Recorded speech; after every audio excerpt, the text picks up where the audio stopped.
What is trauma bonding?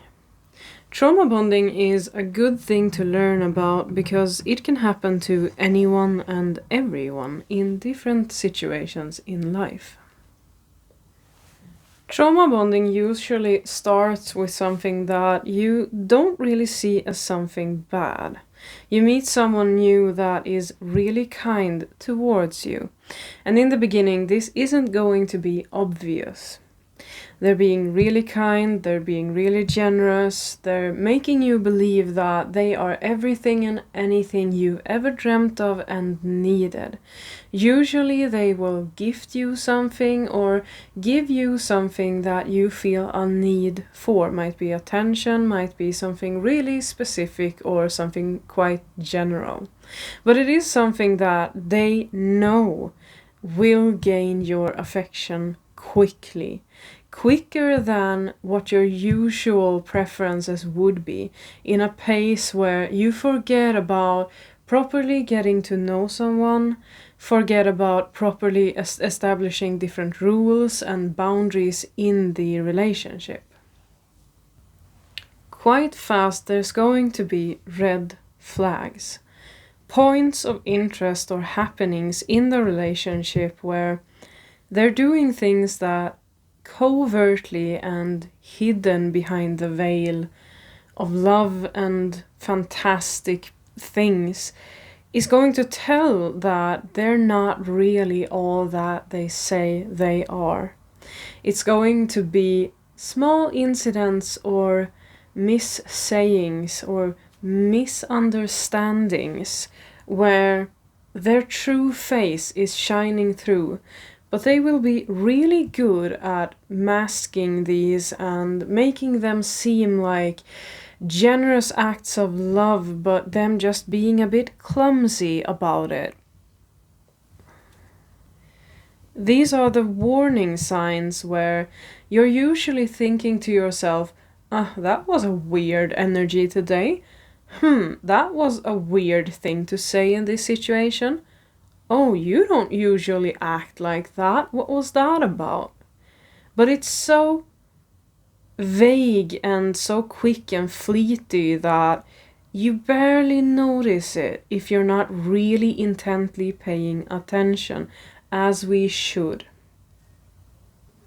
Now, do not feel any guilt or shame if you can remember red flags you did not see along the way, because this is something that's not taught to us, neither by our parents nor by society, schooling, therapy, etc. This is something we all need to learn the hard way if we weren't lucky enough with someone teaching us to begin with. It's not normal to go around thinking people do things like this. That's actually a sign of being healthy and having good intentions, that you do not suspect or expect this from other people. We'll get deeper into it soon. Along the way, after some of these red flags has shown themselves, there's going to be a major betrayal or a crisis in some way of some sort, meaning that this person might get physical with you, act in a dangerous and irresponsible way around you or directly towards you. It might be an attack on you, either verbally, physically, economically, intimately, in some kind of way where you feel compromised. And you already would feel a bit compromised over here with, as an example here, making jokes on your behalf but not with you, rather against you, with you accosting the joke for them. No one's laughing but them, and you're certainly not laughing with them. That's one of the red flags that's going to break this down along the way. Here we have the sense of really seeing behind the mask, but we're not going to see it as that. We're going to stand there wondering, what happened? Why did this person that was all these wonderful things to begin with, all of a sudden acting like this? This is on a larger scale than red flags. This can be, it doesn't need to be as dramatic as I portrayed. Sometimes this might just be that they said something that they can never take back, or they did something they can't really apologize for. They will try, but it's not going to be enough with these kind of circumstances to just say that you're sorry. This kind of thing is irreversible and it's permanently damaging the relationship. So this is essentially the point of no return, where you can't go back from whatever has happened. It's always going to be a denture, a worry within the relationship. What if this happens again? What if this gets worse? How are you going to fix this? Well, you can't. The reason it's a point of no return is because you can't come back from this. Naturally, this is where the relationship ends. This is where you should leave. You should, in actuality, have been leaving at this point, but that's hard. You won't be snapping that up always. You need to be, if you're catching this, to be able to be catching this already at this part, you need to have experienced this beforehand.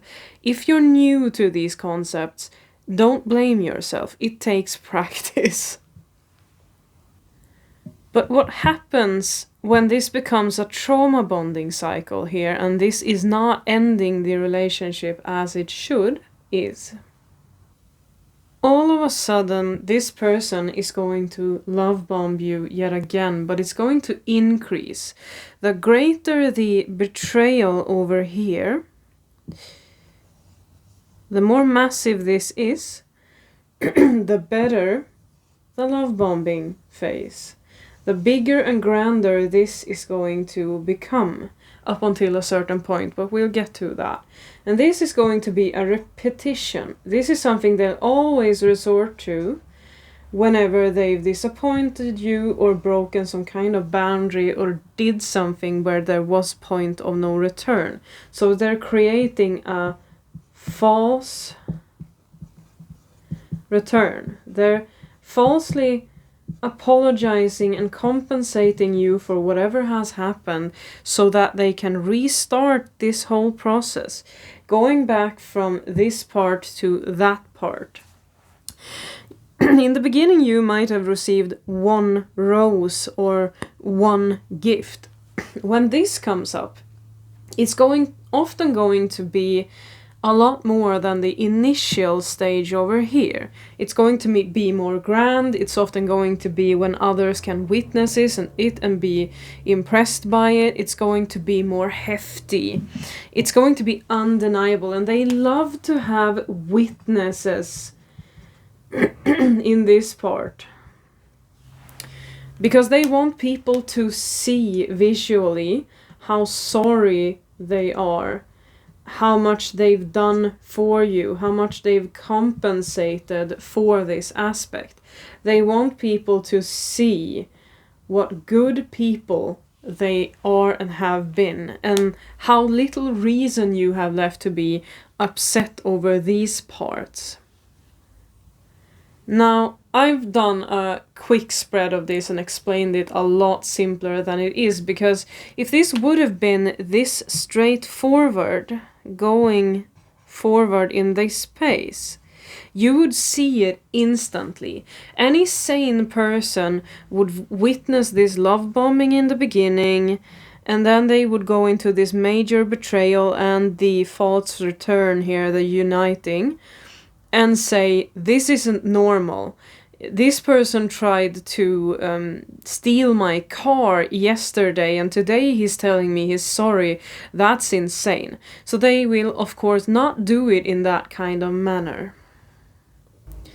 It's going to be small increases, where we start off at this point, we head on to this point with the red flags, and then they're going to circle back to love bombing. And do that a couple of times to entrain you, to practice with you how this part is becoming normalized to you. It's normal. He usually does poor jokes and he doesn't mean that. He's just clumsy with his sense of humor, and you've learned that it's okay because usually it turns back to normal. It's just a tiny thing. He's usually 9 times out of 10 this great guy. It's just occasionally he slips up and says something stupid, and then you're being trained to apologize for him or her in this. I'm gonna go into that part later with who's doing this and what situations here. But then it's going to slip up. He's going to slip up at some point and do this major betrayal. And that's actually, first he's doing this small thing and it goes back to love bombing, and then he does this big thing, and that's when he's returning in actuality to the love bombing stage. If he, and depending on how big it is, he's going to go back to buying just this one rose. But whenever this is at the point where it's not possible to fetch back, to fix and restore, he's going to turn to the greater love bombing stage where he's buying that new car for you or whatever it might be. It's increased. It's this part times 10. And the key point in this is what happens when this first big love bombing comes in, this big betrayal comes in. That's the critical point. If they can fool you into accepting this whole thing here and go back to the first step of being the regular kind self and making you disregard this major betrayal, he's won. Because now he's created, he has entrained you into normalizing this behavior one time. And in these people's brains, if they can make you go through this one time, they can create an infinite loop of this. Because you're from this part here, the entraining phase, develop what we in Sweden call Stockholm Syndrome, where you start to empathize with and help your own abuser or user in this situation. The more times they can repeat this cycle, and it's going to go into intervals, so after this major letdown and this major love bombing, it's going to go back to be tiny increments again, and then it's going to slip back into a big happening, all the way back, small happenings, big happening, all the way back, and for each time you repeat this cycle, you're going to develop more and more Stockholm Syndrome. If they manage to do this to a point where you become addicted to this, and what does that look like before I head on? We have the love stage over here with the L, and then we have a small happening. We have a tiny love stage. We have a small happening, a tiny love stage, and then we have a bigger happening. We have a bigger love bombing, and they can repeat this and make this a sequence where you keep this sequence going. For each round going from the love bombing phase to the big love bombing phase, they're making you dependent on this pattern. And that's the bonding part here, beside from the Stockholm Syndrome part, but yeah. So when you go through these steps, the bigger this part with the big love bombing stage, I'm so sorry I did this, I'm going to improve, I'm going to therapy, I bought you half of the world, I gifted you half of the world, I told you we were going to marry tomorrow. You're getting a hormone in your body that's called dopamine, And if they mix this with certain intimate actions, you're also getting oxytocin. If you're also having some physical instances violently, you're going to have adrenaline. This cocktail is deeply addictive. It's an addictive cocktail of substances. So, you're getting addicted to the highs and lows in this relationship. So this person manages to get you through the first round. That's 1 times the trauma bonding. He's getting you through this cycle 2 times. That's 2 times the trauma bonding. He's getting you through 3 times. That's 3 times the trauma bonding. The goal here is to repeat this pattern. Normalization. The desire is to walk you through destabilizing the situation, demoralizing you into not having values and boundaries at all.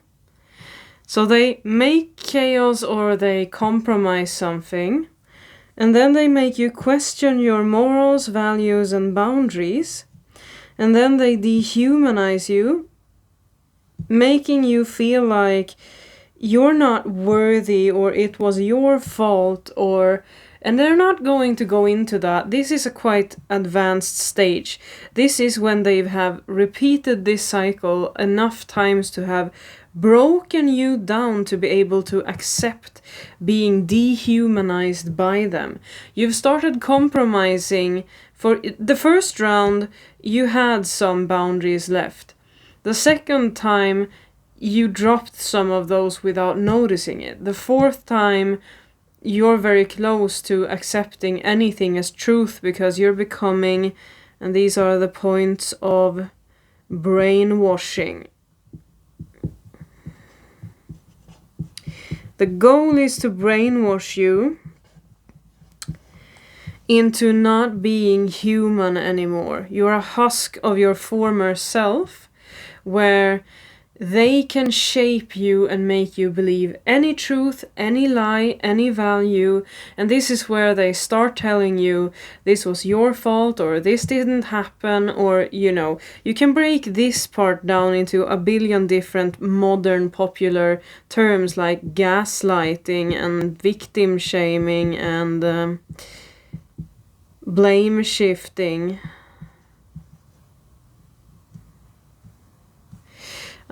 So that's the tiny aspects of this part to dehumanize you. Then we have the normalization, where this has become so entrained. They have love bombed you between the third and the fourth part here.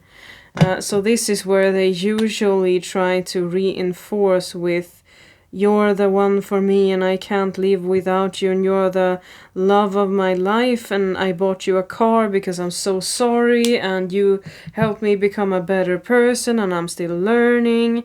And while repeating these 3 steps here, the end goal is to make you reach the 4th step, where you believe this is normal, you believe this is how it is, and it's not going to become any better elsewise.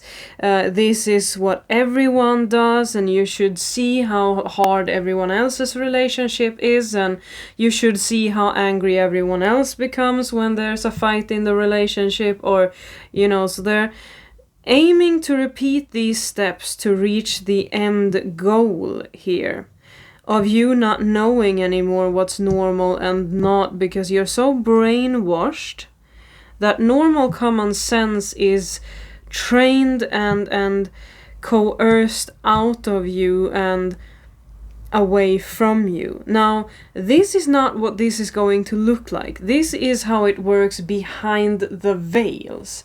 What's actually happening is, meanwhile all of this is happening, it's looking like it's Happy tidings. Everything's fine. He loves me. We're in a great relationship. We're such a happy family. Everything is nice, handy and dandy. We have love. We're a united family unit. We have unity. It's all great. Meanwhile, the reality is that you should have left a long time ago, because now you're brainwashed. You have reached normalization, you have Stockholm syndrome, and you're trauma bonded to this person. Now, I'm painting this to be very extreme in this case. It's usually simpler than this. Trauma bonding comes in various shapes and forms. You can have this version that seems like, oh, we're such a happy family, we're such a happy work team, everything is nice, everything is fine, we're the dream team, and anyone who says anything else is going to be reprimanded in some kind of way, but we won't tell anyone about it because we don't want the group to see that everything is fine here. This is going to feel pleasant until the one person realizes that, wait a minute, everything's not fine, everything's not good. And that's usually the scapegoat and the black sheep and the one that's going to break this. Then we have the other version that I'm speaking of here because it's very clear. This part is hard to see. This one is easier to make examples of because it's easier to spot and see and figure out, where one person is really angry and violent and dangerous, and it's aimed towards one person that is constantly being demontaged, devalued, and that's usually the target. They're targeting this person.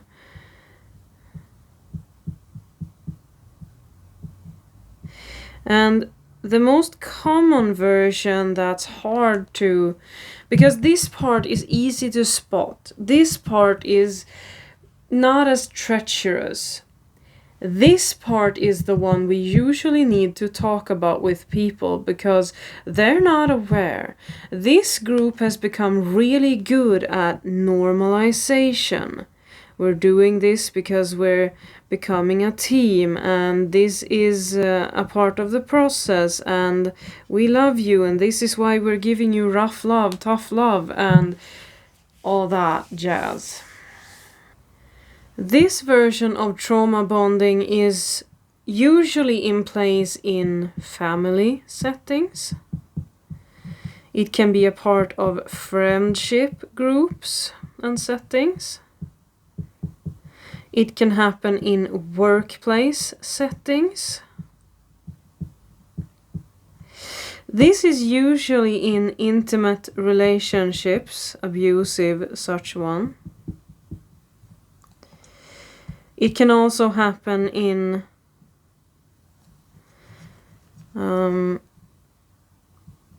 if you're, for instance, you have a boss, a workplace leader that you have a very close and discreet work relationship where you are often left alone with this person. There you can find this kind of, so it's intimate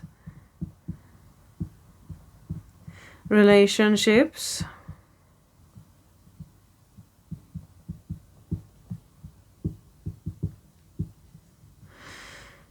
It can also be in boss slash recruit relationships and similar, where it's focused on one person. And it's easier for this person that wants to trauma bond someone to do this with one person. Then they don't have to spend as much time normalizing this because you're already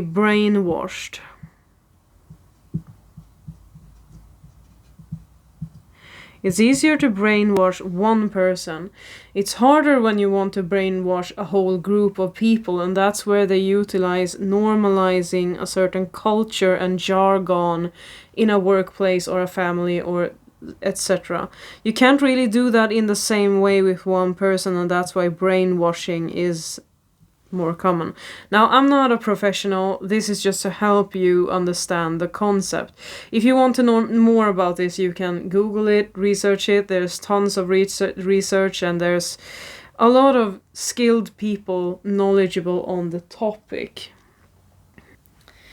Now, why does this matter, and why have I probably in your case brought up this topic? Why are you watching this today?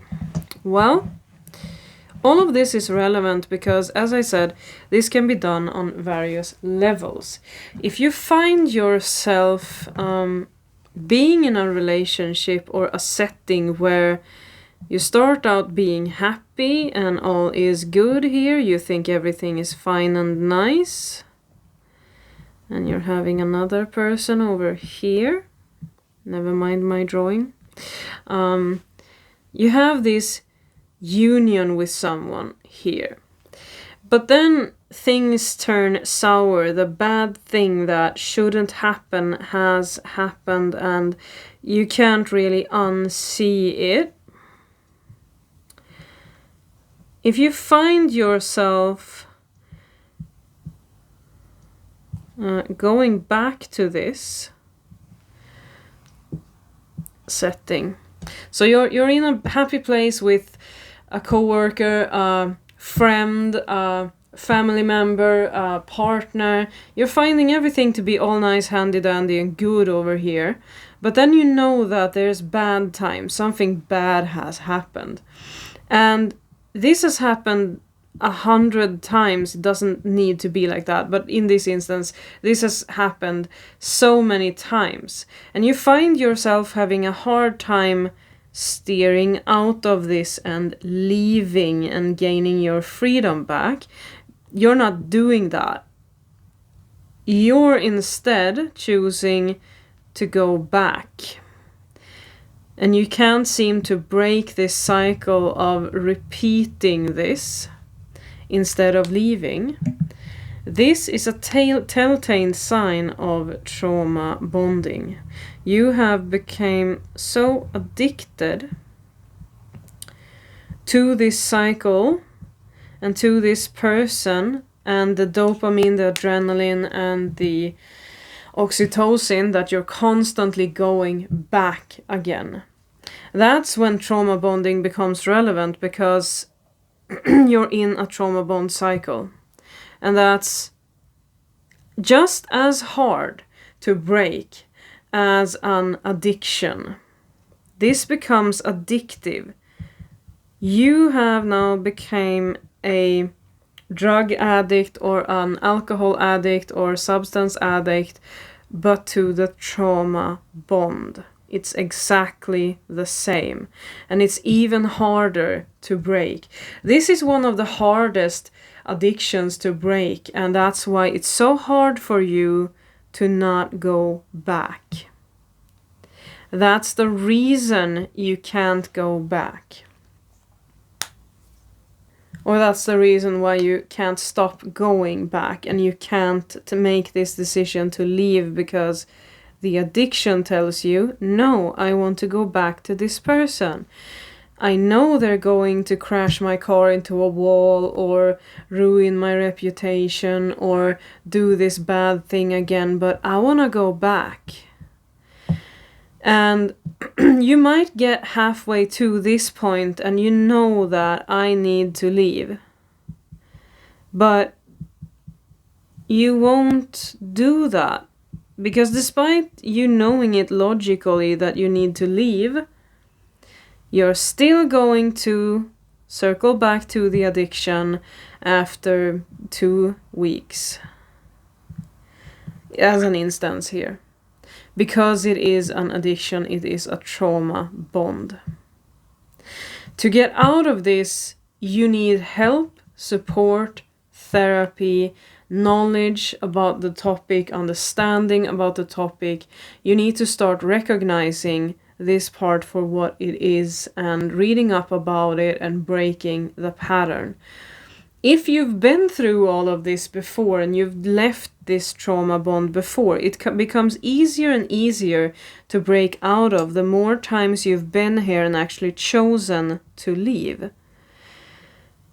But if it's the first time, it's going to be almost impossible to stop doing this circle movement indefinitely over here, and that's not your fault. It's the addiction and trauma bonds' fault.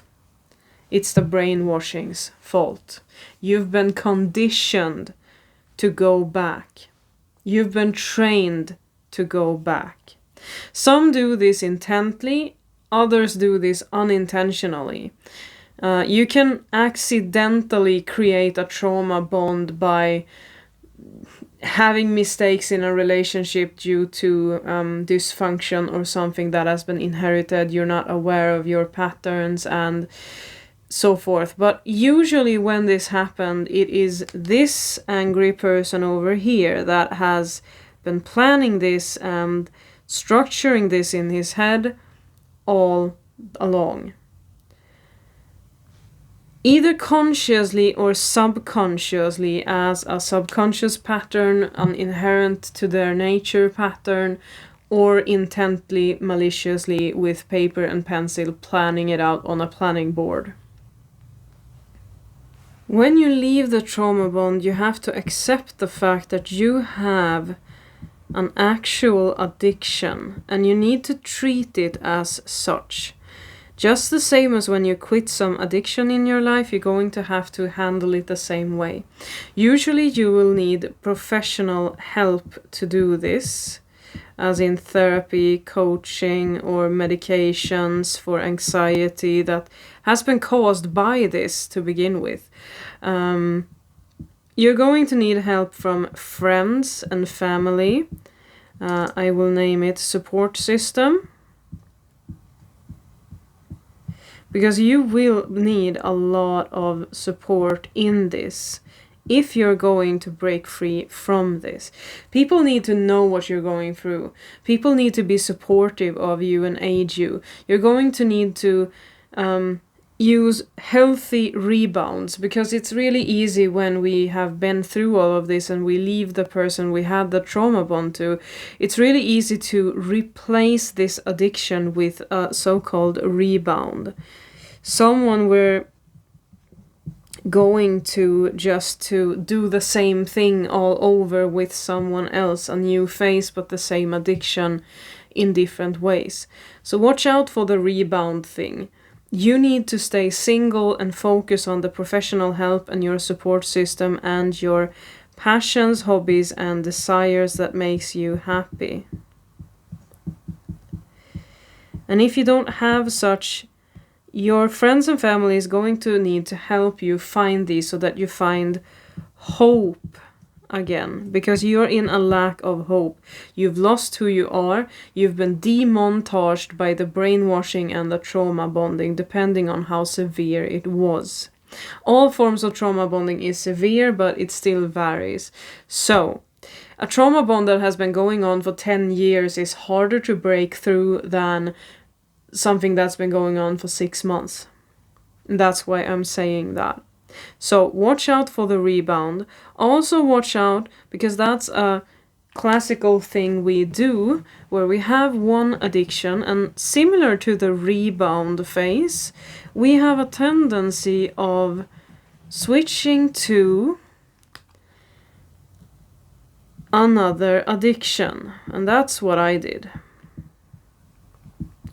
When we quit an addiction, it's quite easy to exchange it for something else if we don't treat the cause of having the addiction. So, there's a reason you became addicted to something to begin with. You were in need of something. This person, if you want to find out what you actually were addicted to, you need to find the love bombing from this person or this thing or circumstance.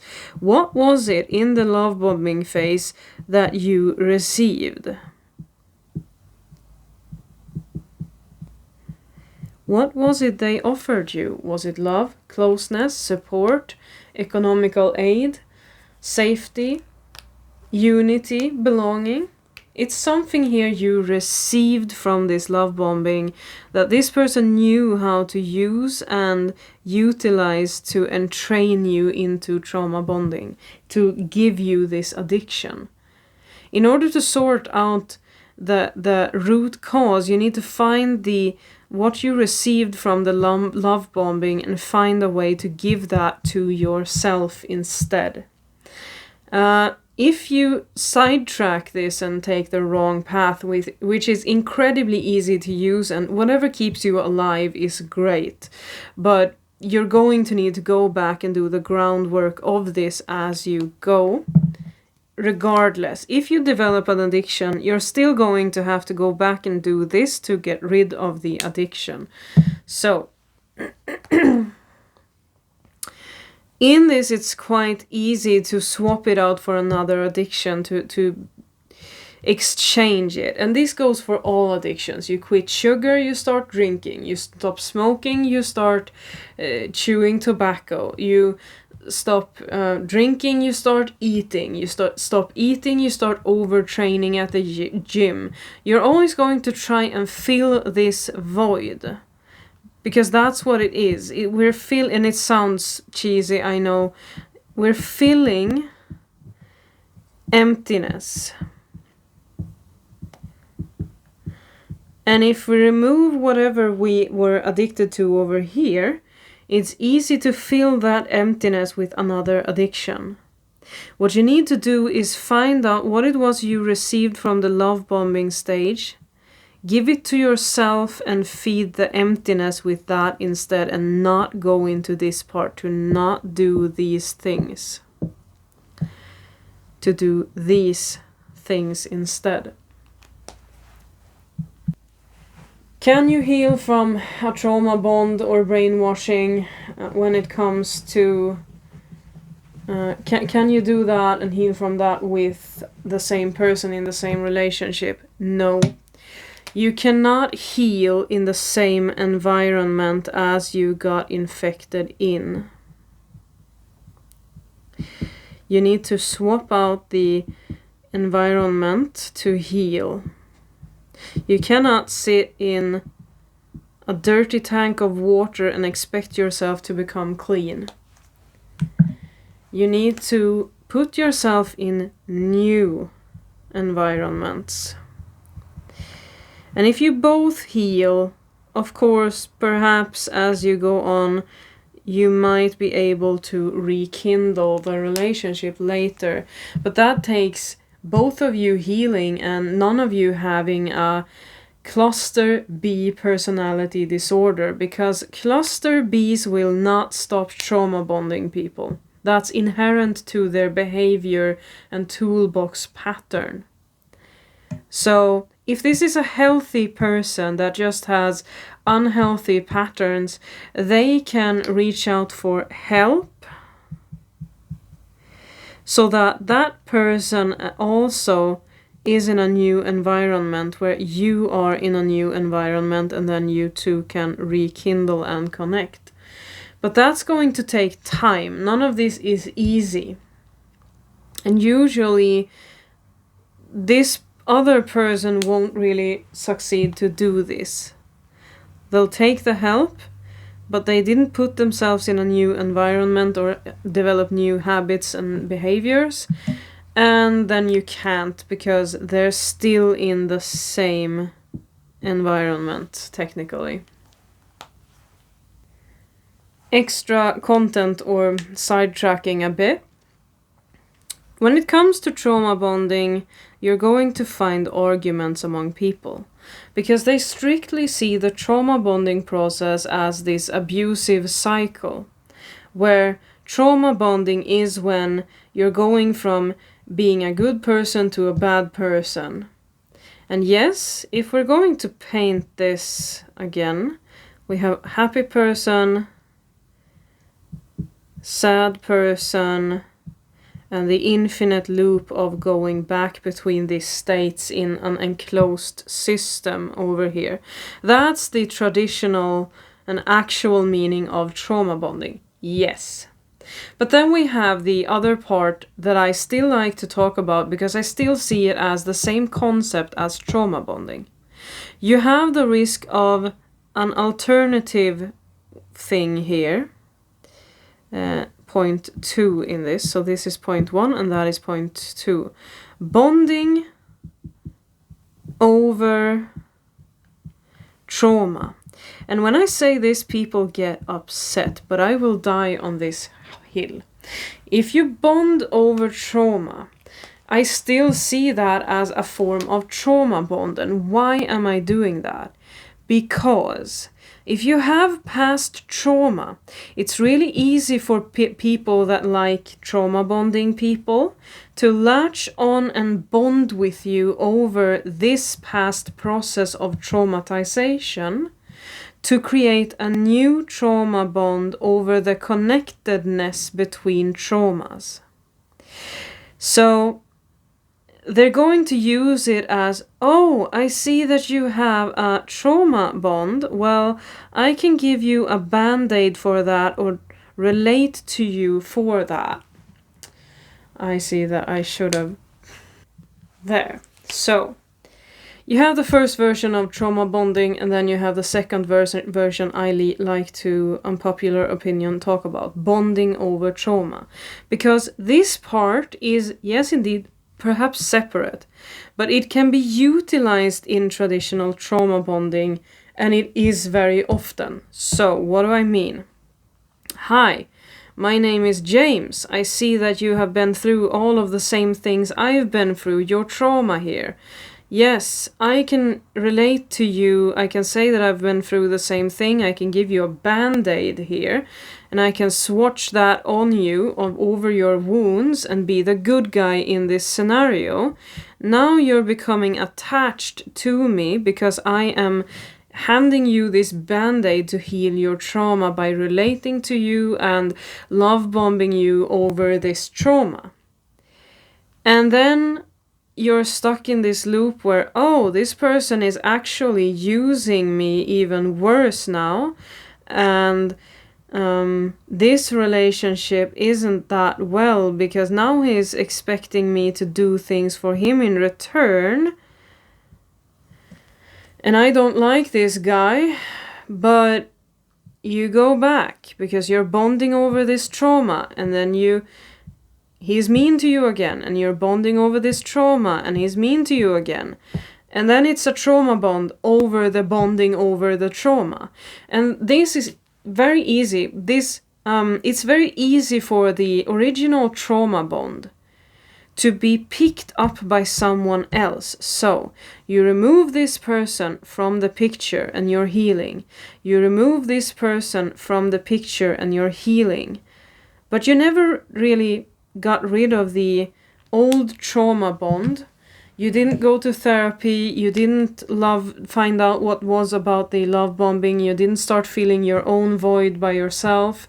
You didn't start to take care of this process. So the old process of going back to what hurt you, back and forth, can be hijacked by a new person that's bonding over your trauma and using it to trauma bond you again. They're inheriting this place. So you got rid of the former person. Oh well, here comes the next person that sees that, oh, someone has trauma bonded you before. Well, I can pick up on these threads and old programmings and use them in a different context, in a different way, because I know that this program is installed in your brain, so I can hijack that and inherit that. And now I'm the new person that uses the same entrainment, the same anger, the same patterns. I'm pulling at the same heartstrings as the former person, because I know that is already in place within you and you haven't healed that. So here I come, inheriting this and taking this person's place. And that's how trauma bonding absolutely, in my eyes, is connected to bonding over trauma. Because once you're trauma bonded to someone, this is incredibly easy to do. It's almost for free. They don't even need to exert themselves, or it's already in place. So how do you heal? What's your task? Yet again, to reinforce it, your task is to find out what the bait was. What was the thing they love bombed you with? What was it you received in return? What was the reward for standing the abuse or being used and allowing yourself to return to being used? It is whatever you received during the love bombing phase. Appraise, acknowledgement, awards, proof of achievements, money, love, intimacy, friendships, support, unity with others, a sense of belonging, a sense of hope. It can be anything, but you need to find that core and start giving that to yourself in some other way. And that is how I got into tarot. My way of getting out of this trauma bonding system was tarot cards. It might be something else to you. But I knew that tarot cards would never trauma bond me or manipulate me for their own gain, because tarot cards doesn't have their own gain. Not like that, not in that kind of sense. And you need to find the same thing, where you're receiving the band-aid you were looking for from something else. Truth, not fear. Blessed be.